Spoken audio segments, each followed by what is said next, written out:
এই শরীরে অন্য পুরুষের ছোঁয়া লাগিয়েছ তুমি, তাই না? তোমার কলিজা কিভাবে এত বড় হয়ে গিয়েছিল? এত সাহস তোমায় কে দিয়েছিল? এই সাহসের পরিণাম তোমায় জীবনভর আমার ভয়ঙ্কর ভালোবাসা সহ্য করে দিতে হবে। তানভি অ্যারিসের কথার আগামাথা কিছুই বুঝতে পারল না। তীব্র ব্যথায় তার চোখ জোড়া দিয়ে টপ টপ করে পানি গড়িয়ে পড়েছে। প্যারিস তানভিকে আরো শক্ত করে নিজের সাথে চেপে ধরে একদম তার মুখের কাছে মুখ নিয়ে হাসকি স্বরে বলতে লাগলো, তুমি নিজের থেকে আমার গন্তব্যে পা রেখেছিলে শ্রেতা, যাকে দুনিয়ার তন্ন তন্ন করে আমি খুঁজে পাইনি। সে নিজে থেকে আমার কাছে ধরা দিল। আমি কিভাবে তাকে ছেড়ে দেই? তাই তোমার জন্য আমি স্বর্ণের খাঁচা তৈরি করে রেখেছি সুইট হার্ট। তুমি আসবে বলে সেই কবে থেকে তোমার পথ চেয়ে বসে আছে। Welcome to my personal hell addiction. কথাগুলো বলেই তানভিকে পাজাকোলা করে তুলে নিজের এক কাঁধে উঠিয়ে নিল অ্যারিস। তানভি কাঁদতে কাঁদতে হাত পা ছোড়াছুড়ি করতে লাগলো, কিন্তু অ্যারিস সেদিকে কোনো পাত্তা দিল না। তারপর দৃঢ় কদমে ভয়ঙ্কর আর গম্ভীর মুখভঙ্গি নিয়ে এগিয়ে চলল ড্রয়িং রুমের উদ্দেশ্যে। আমি এরিস অ্যাড্রিয়ানো এবং তানবীর আরাদিয়ার আইনগত স্বামী স্ত্রী। এটাই হলো আমাদের ম্যারিড রেজিস্ট্রি পেপার। আশা করি আমাদের সম্পর্ক নিয়ে এখন থেকে কারো মনে কোনো দ্বিধাদ্বন্দ্ব থাকবে না। যদিও আমি কারো ভাবনা চিন্তা নিয়ে ধার ধারি না, কিংবা কাউকে কোনো রকমের কৈফিয়ত দিই না, তবুও তানবীরের পরিবারের সকলের জ্ঞানার্থে এটা সবার সামনে উপস্থাপন করলাম। তার এবং তানভীর ম্যারিড রেজিস্ট্রি পেপারটা ড্রয়িং রুমে উপস্থিত সকলের সামনে মেলে ধরল অ্যারিস। উপস্থিত সকলে অবাক হয়ে তা অবলোকন করতে লাগলো। সবচেয়ে বেশি অবাক হয়েছে তানভি। সে এবার ভালো মতো বুঝতে পেরেছে প্যারিস সেদিন অফিসে ব্ল্যাক পেপারে তার যে সাইনগুলো নিয়েছিল এবং নিজেও সই করেছিল, সেটা মূলত তাদের ম্যারিড রেজিস্ট্রি পেপার ছিল। তাকে নিজের ট্যাপে ফেলতে অ্যারিস এমন একটা কাজ করবে তানভি সেটা কখনোই ভাবতে পারেনি। শাহানা বেগম, সাদমান আলম, মাজহারুল আজহার, তাশা, রায়ান, সায়ান, ভ্যালেরিয়া প্রত্যেকে তানভীরের দিকে অবিশ্বাস্য দৃষ্টিতে তাকিয়ে রইল। তানভী তাদেরকে শতভাবে বোঝাতে চেষ্টা করলেও তারা তার মুখ থেকে মুখ ফিরিয়ে নিল। একটা কথাও শোনার চেষ্টা করলো না তার। নিজের প্রিয়জনেরা তানভীরের থেকে এভাবে মুখ ফিরিয়ে নেওয়ায় সে প্রচন্ড আহত হয়ে ফ্লোরে ধপ করে বসে পড়ল। সায়ান তানভীর দিকে ঘৃণা ভরা দৃষ্টিতে তাকিয়ে বলল, ছি তানবি, তুমি এভাবে ঠকালে আমায়। তানভী কাঁদতে কাঁদতে বলল, বিশ্বাস করো তোমরা সবাই, আমি এসব কিচ্ছু করিনি, এগুলো সব সাজানো নাটক। হঠাৎ অ্যারিস গম্ভীর কণ্ঠে বলে উঠল, ধোকা দেয়া তো তোমার পুরনো স্বভাব, তাই না শ্রেতা মুবাশিরা? তানভী অবাক হয়ে অ্যারিসের মুখের দিকে তাকালো, কিন্তু এই মুহূর্তে তার বাবা মা কিংবা বোন কোনো কথা বলল না। হয়তো কোনো রকম কথা বলার মতো মানসিক পরিস্থিতিতে তারা এই মুহূর্তে নেই। অ্যারিস সায়নের দিকে ঈগল দৃষ্টিতে তাকিয়ে রাশভারী কণ্ঠে বলল, She is my wife right now. Speak to her with respect. Otherwise, your outcome will not be good. Mind it.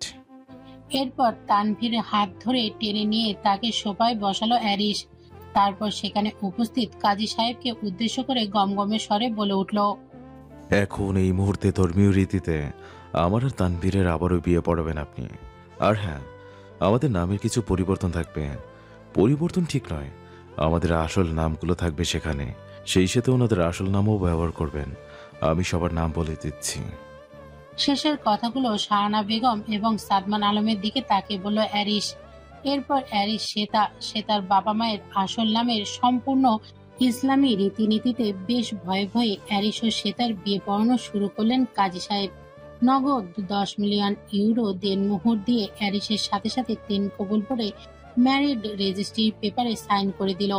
অপরদিকে শ্বেতা নির্জীব হয়ে কলের পুতুলের মতো 3 কবুল বলে আর রেজিস্ট্রি পেপারে সাইন করে বিয়ের দায়িত্ব শেষ করেছে। তার পরিবারের সদস্যরা এক প্রকার বাধ্য হয়ে তাদের বিয়েতে সাক্ষী হয়েছে। বিয়ের কার্যক্রম শেষ হতেই অ্যারিসার এক মুহূর্ত দেরি না করে সকলের সামনেই তানভীকে পাজাকোলা করে কোলে তুলে নিয়ে সদর দরজা দিয়ে বাইরে বেরিয়ে গেল। সাথে সাথেই তাদের পিছনে এলো ড্রয়িং রুম এবং বাড়ির আনাচে কানাচে ছড়িয়ে থাকা উপস্থিত সকল গার্ড। আর পেছনে দাঁড়িয়ে রইল একদল নির্বাক নিস্তব্ধ কতগুলো মানুষ। ওয়েলকাম শ্রেতা Mubashira, welcome to my dark palace. সে তাকে গাড়ি থেকে নামিয়ে কোলে করে তুলে নিয়ে নিজের প্রাসাদ সম বিশাল অট্টালিকার দিকে তাকিয়ে নির্লিপ্ত স্বরে কথাটা বলল অ্যারিস। শ্বেতা এতক্ষণ যাবৎ কান্নাকাটি করে চোখ মুখ লাল করে ফেলেছে। অ্যারিস ওকে কোলে তুলে নিতেই 2 হাত দিয়ে অ্যারিসের গলা জড়িয়ে ধরে চোখ মুখ খিচে বন্ধ করে ফেলেছিল সে। তারপর অ্যারিসের বলা কথাটা শুনে সরাসরি তার মুখের দিকে তাকালো। এরপর তার দৃষ্টি অনুসরণ করে সামনের দিকে তাকাতেই অবাক হয়ে যায় সে। প্রায় 60 একর জায়গা জুড়ে প্রাসাদের মতো বিশাল এক শ্বেতকায় অট্টালিকা সবর্গে দাঁড়িয়ে রয়েছে। 3 দিক জুড়ে বিশাল তার বিস্তৃত, মাঝখানে বিশাল বড় খোলা ময়দানের মাঝে একপাশে গিটার আকৃতির লম্বা ও বিশাল এক সুইমিং পুল, অন্য পাশে বিশাল বড় ফুলের সুসজ্জিত বাগান। বাগানের একপাশে কতগুলো টি টেবিল এবং চেয়ার অবস্থান। চওড়া ও লম্বা মজবুত লোহার গেট পেরিয়ে যেতেই দুপাশে অসংখ্য নামি দামি গাড়ি বহর লক্ষ্য করা যায়। রাতের আধারের মাঝেও সম্পূর্ণ বাড়িটা চোখ ধাঁধানো আলোকসজ্জায় সজ্জিত রয়েছে। অবশ্য এই আলোকসজ্জা এই বাড়িতে প্রতিদিনই বহাল থাকে। সে তার আগমনে হয়তো বিশেষ কিছু আয়োজন করা হয়নি। প্যারিসের গাড়ির হর্নের আওয়াজ পেতেই দারোয়ানরা 2 পাশ থেকে মস্ত বড় গেটটা খুলে দিতেই মাথা নত করে বিনীত ভঙ্গিতে দাঁড়িয়ে থাকে। কিন্তু অ্যারিস সেভাবেই সে তাকে কোলে নিয়ে দাঁড়িয়ে থাকে। তার পেছনে প্রায় 10-15টি ব্ল্যাক মার্সিডিজ দাঁড়িয়ে রয়েছে। অ্যারিস না নাড়া পর্যন্ত তারাও একচুল পরিমাণ নড়তে সাহস পাবে না। অনেকক্ষণ পর অ্যারিস সে তাকে কোলে নিতেই দ্রুত কদমে গেট পেরিয়ে বাড়ির ভেতরে প্রবেশ করলো। বিশাল এরিয়া জুড়ে অ্যারিস সে তাকে নিয়ে হাঁটতে থাকে, অথচ একটি বারও তার মুখের দিকে তাকায় না। তার মুখের অভিব্যক্তি অত্যন্ত গম্ভীর এবং শান্ত। অপরদিকে শ্বেতা তার গলা পেঁচিয়ে ধরে রেখে তার বুকের সাথে মিশে থেকে তার দিকে অপলক তাকিয়ে থাকতে থাকতে কোলে চড়ে বসে থাকে।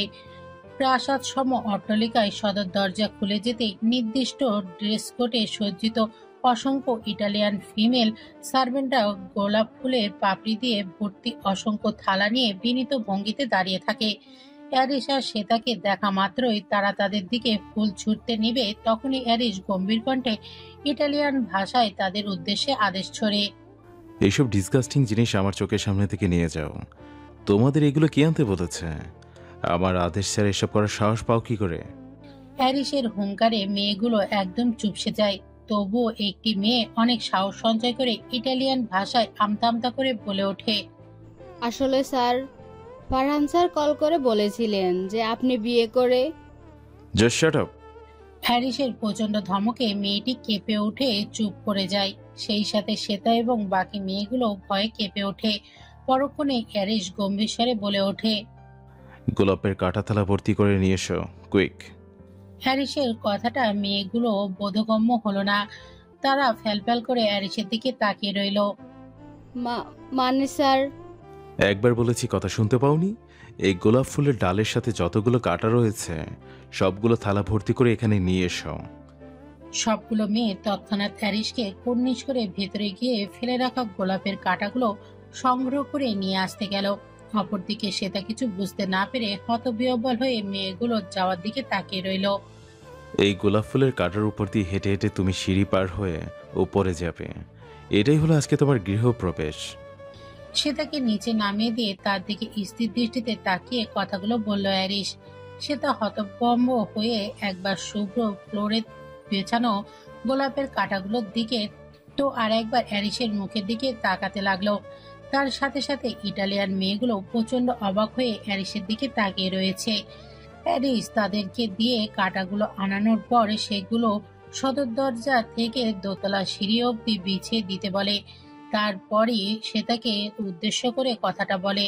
শ্বেতা একটা শুকনো ঢোক গিলে ভয়ার্থক স্বরে বলে, মানে? হ্যারিস বিরক্ত হয়ে তার দিকে তাকিয়ে বলল, আমি এক কথা 2 বার রিপিট করা পছন্দ করি না। যেটা করতে বলেছি সেটা করো। শ্বেতা ভয়ে কুকড়ে গিয়ে ভেজা কণ্ঠে বলল, আমি পারবো না, আমার ভীষণ ভয় করছে। তুমি যদি এই কাঁটাগুলোর উপর দিয়ে না হাঁটো তাহলে তোমার সামনে এই মেয়েগুলোকে এই মুহূর্তে শ্যুট করে দেব, আর তাদের মৃত্যুর কারণ হবে তুমি।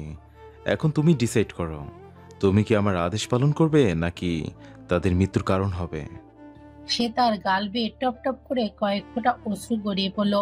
হ্যারিস সেদিক থেকে দৃষ্টি সরিয়ে নিয়ে অন্যদিকে তাকিয়ে দাঁতে দাঁত চেপে বলল, ডু ইট কুইকলি। অগত্যা কোনো উপায় না পেয়ে সে তার চোখের পানি মুছে হোয়াইট গাউন দু হাতে দিয়ে ধরে কিছুটা উঁচিয়ে নিয়ে চোখ বন্ধ করে কাঁটাগুলোর ওপর দিয়ে হাঁটতে লাগলো। ধারালো এবং তীক্ষ্ণ কাঁটাগুলোর আঘাতে মুহূর্তেই চূর্ণ বিচূর্ণ হলো সে তার কোমল পাজরা। তবুও দাঁতের দাঁত চেপে কষ্ট সহ্য করে আর কান্না সংবরণ করে সে হাঁটতে লাগলো। প্যারিস অন্যদিকে তাকিয়ে থেকে চোখ বন্ধ করে হাতের জোড়া মুষ্টিবদ্ধ করে দাঁড়িয়ে রইল। অপরদিকে মেয়েগুলো সে তার এই অবস্থা দেখে প্রচন্ড খারাপ লাগতে লাগলো। তাদের জীবন বাঁচানোর জন্য মেয়েটিকে এমন কষ্ট সহ্য করতে হচ্ছে, তবে তাদের বস কেন যে মেয়েটার সাথে এমন করছে সেটা বুঝতে পারছে না তারা।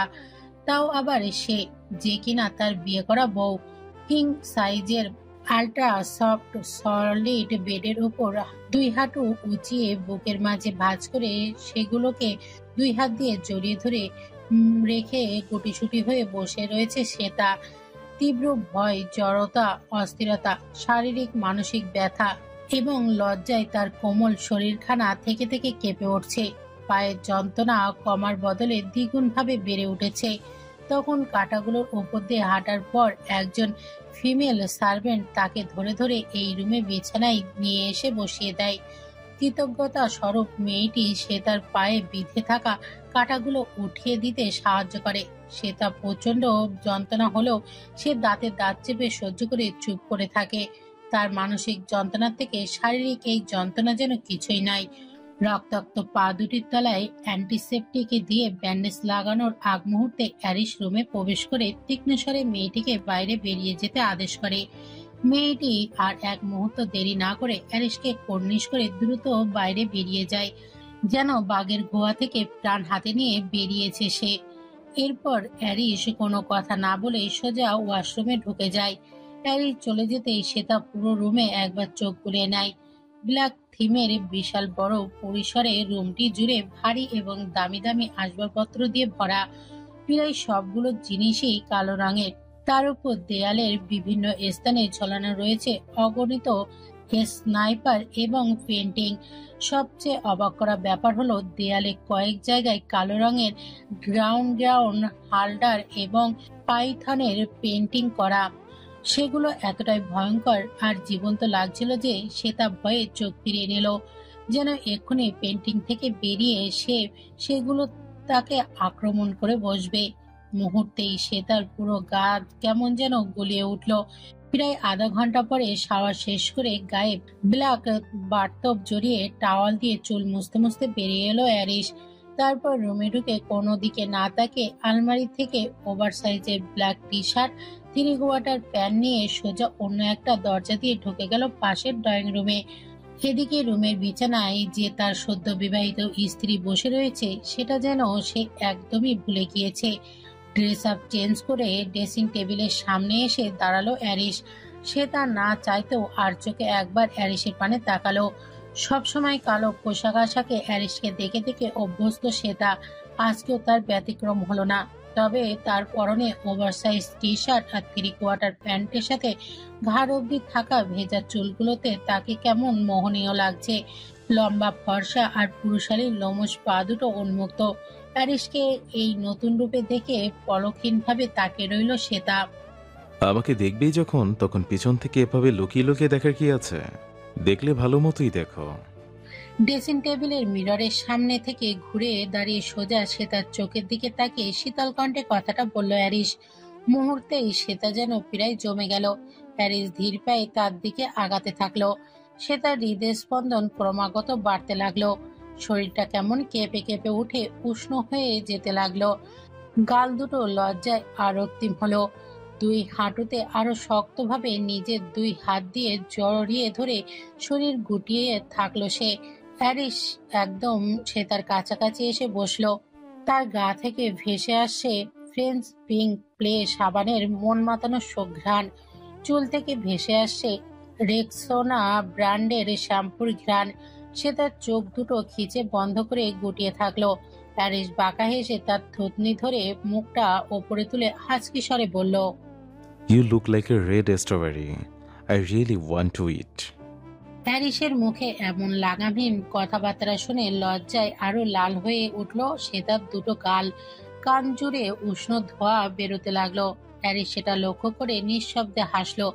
তারপর নিজের গায়ের ওভারসাইজ টি শার্টটা একটানে খুলে ফেললো।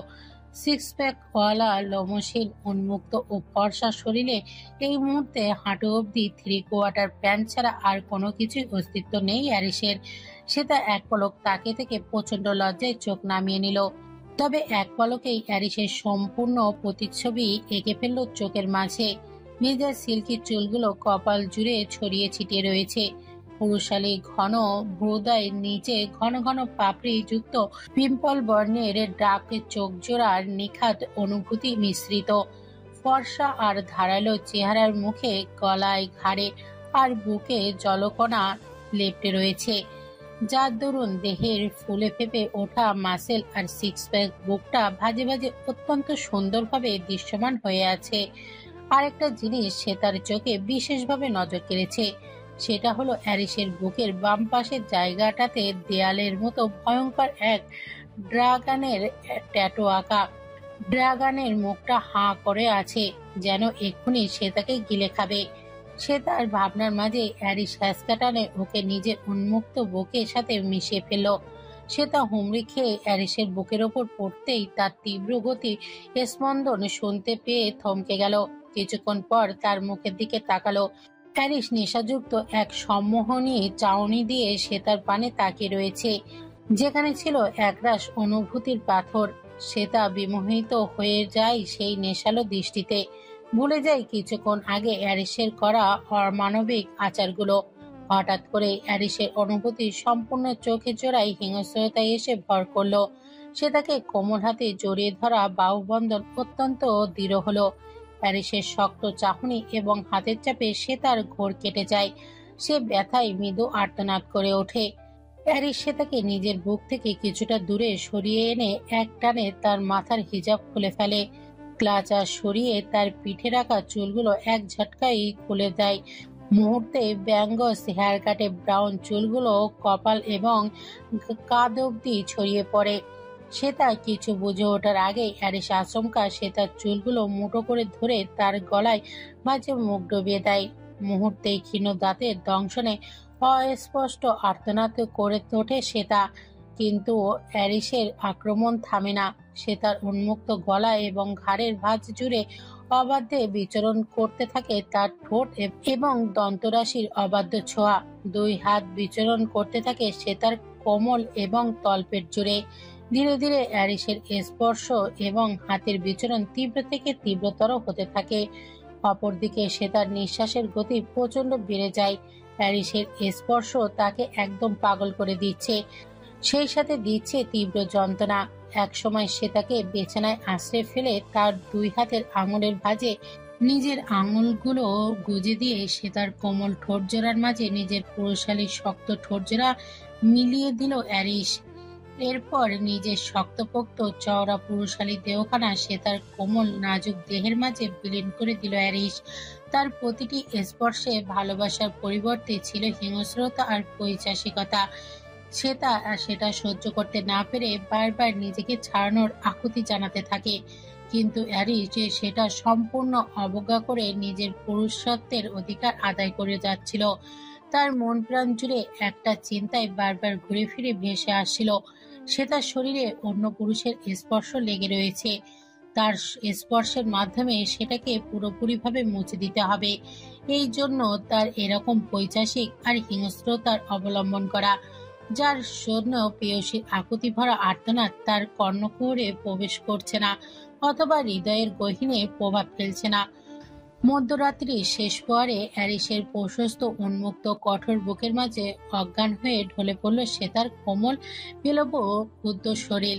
হয়তো শারীরিক আর মানসিক যন্ত্রণা একসাথে মেয়েটা সহ্য করতে পারছিল না।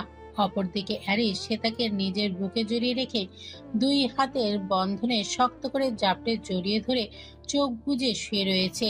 দুটি উন্মুক্ত দেহ একসাথে লেপ্টে রয়েছে, তাদের উপর সাদা একটি কমফোর্টার জড়ানো। অ্যারিস সে তাকে এমনভাবে আগলে ধরেছে যেন এই মুহূর্তে অতি মূল্যবান কোনো অবলম্বনকে জড়িয়ে ধরে শান্তির খোঁজার প্রয়াস করছে সে।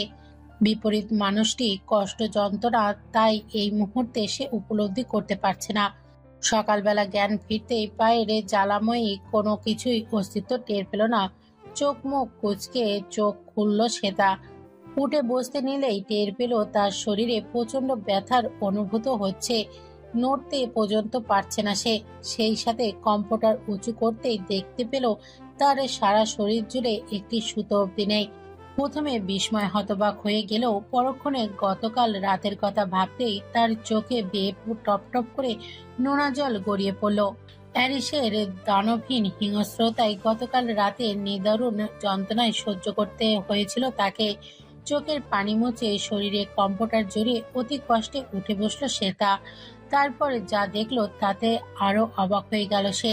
তার পায়ের কাছে বসে অ্যারিস অতি মনোযোগ সহকারে দুই পায়ে অ্যান্টিসেপটিক লাগিয়ে দিয়ে ব্যান্ডেজ করে দিচ্ছে।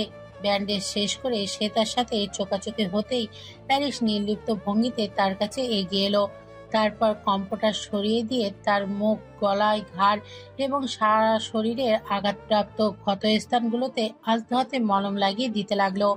শ্বেতা প্রচন্ড হতবাক হয়ে অ্যারিসের কার্যকলাপ দেখতে লাগলো। যে মানুষটা গতকাল রাতে তার সাথে বর্বরময় আচরণ করেছে, তার কাছ থেকে এমন আচরণ সত্যি প্রত্যাশা করেনি সে। সেই সাথে অ্যারিসের সামনাসামনি উন্মুক্ত শরীরে থাকতে তার ভীষণ লজ্জা আর অস্বস্তি লাগছিল। বারবার শরীরে কম্পোটার জড়াতে গেলেও অ্যারিস সেটা টেনে সরিয়ে দিচ্ছিল। তার ভাবভঙ্গি বরাবরের মতোই শান্ত ও নির্লিপ্ত। অনেকক্ষণ চুপ থাকার পর সে তার নির্জীব স্বরে বলল, নিজে আঘাত দিয়ে আবার নিজেই পরিচর্যা করছেন? অ্যারিস মাথা তুলে এক পলক তাকিয়ে শ্বেতাকে দেখে আবারও নিজের কাজে মনোযোগী হয়ে পড়ল।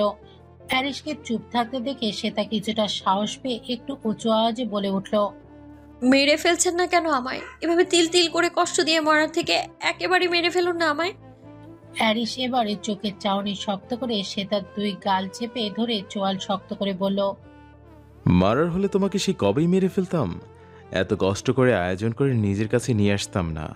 তোমাকে বারবার কষ্ট দিয়ে নিজেই আবার সুস্থ করে আবার কষ্ট দেব আমি। এটাই হবে তোমার মৃত্যু যন্ত্রণার থেকে আরো বড় শাস্তি। শ্বেতার চোখ থেকে এক ফোঁটা পানি অ্যারিসের হাত বেয়ে গড়িয়ে পড়ল। অ্যারিস তাচ্ছিল্য করে সেটা মুছে নিল। শ্বেতা ভেজা ও আহত কণ্ঠে বলল, কেন এমন করছেন আমার সাথে? কি ক্ষতি করেছি আমি আপনার? কি ক্ষতি করেছি আমার পরিবার? সত্যি তুমি কিছু জানো না, নাকি না জানার নাটক করছো? মানে তুমি জানো না শ্রেতাকে? এটাও জানো না তোমার অতীতে কি হয়েছিল? হয়তো অতীতে তুমি এমন কিছু করেছিলে যার ফল তোমাকে এবং তোমার পরিবারকে এখনো ভোগ করতে হচ্ছে। আমি সত্যি কিচ্ছু বুঝতে পারছি না। আমার অতীতের কিছু মনে পড়ছে না। প্লিজ খুলে বলুন না আমায়, কি করেছি আমি? অ্যারিস সে তার কপালের চুলগুলো ফু দিয়ে সরিয়ে হাসকি স্বরে বলল, এত তাড়াতাড়ি জানার তারা কিসের সুইটার্ট? আরও অনেক শাস্তি ভোগ করা বাকি আছে তোমার। সেগুলো ভোগ করতে করতে না হয় সত্যিটা জেনে নিও, কেমন?